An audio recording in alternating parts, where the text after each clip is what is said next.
All right, good afternoon. Well, a little change in plans. That little guy out there decided he don't want to run. It acts like the injection pump to me, but we'll see.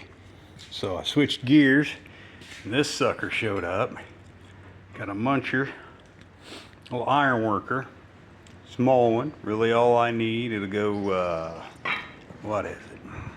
I think it's 5/16 up to 3/4 hole. So I've got me a piece of metal out here, 1/4 inch, and I'm going to mount it on the side. And I do this a lot. I combine stuff. Especially, eventually, I'm going to get a different cylinder for my bender, bigger, a little bit bigger one, and it's going to be able to run off the air over hydraulic pedal that I'm running the punch off of. So it's going to mount. Let me see that. Yeah, it's going to mount right here. The punch is. That's what I'm doing now, is cutting the pieces out for that. But looks like a nice little unit. It was reasonable. I also got, I'm going to make a power hammer. I designed this thing, I don't know, 10 years ago or something. And so now I'm getting around to trying it. And it's just a giant, it's like a hand tamper or whatever you want to call it. They hit hard. And I always thought, you know, five grand with delivery and everything on a power hammer, the one that I was looking at. This was, of course, way cheaper than that. So I got that, and I got a thumbnail die today. Thumbnail die. And it's got 5/8 square is the mounting. That's the mounting point on it. It's 5/8 square stock.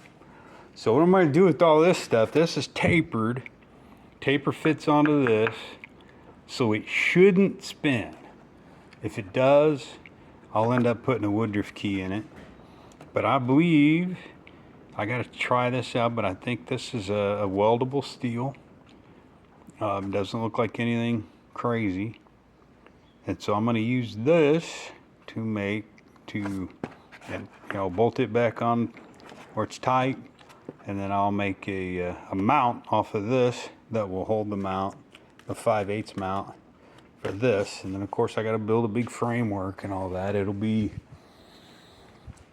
be, where is my planishing hammer? It will be similar to my planishing hammer frame, but just much bigger and bulkier. But same thing. I mean, that's all this is a little air hammer. That's how they did it on this. I bought this one years ago, but that design is pretty much, that's what I'm gonna do right there for that tool.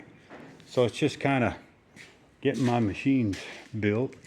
And I have my tubing bender. It didn't have my little unit that I had hooked up to. It was only 1.5 tons. This is a small wood splitter that I don't need anymore because I have a big wood splitter now, and it's 6.5 tons. So I got the idea, wondered if it would fit up in here. It does. The motor and everything, you see it's right there, no hoses or anything. Just the coupling's right there, everything's right there. And so it does fit. The only thing I've got to, of course, make a mount here, which is already here, where I can pin it.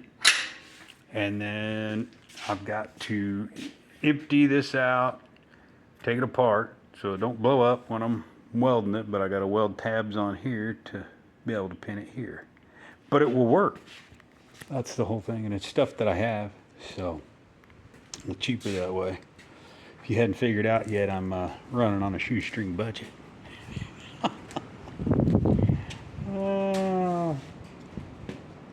Anyway, so that's what's going on. I'm a little frustrated with not being able to dig and finish, but that's the way it goes. We got to figure out what's going on with that machine. So I'll check back with you later.